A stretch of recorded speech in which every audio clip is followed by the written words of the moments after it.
The appraiser uses the after completed or subject to home value. So what does that mean? That means that when you get an appraisal report, on the bottom where it tells you how much your home is worth, on the bottom there's two boxes.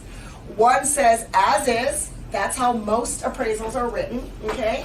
And the second box says subject to.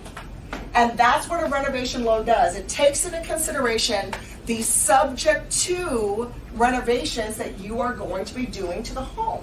So if your intention was to build that second story, then what the appraiser is going to do is, instead of appraising that home as a 1-story, he will appraise it as a 2-story. Instead of appraising it as the 4-bedroom, 2-bath that you have now, he will appraise it as the 7-bedroom, 3-bath that you're going to have a year from now. Okay? And that is what we mean when it's after improved value, subject to, and now you can start to kind of see that hybrid component of a construction loan, because once again, they are attributing value to something that right now is invisible.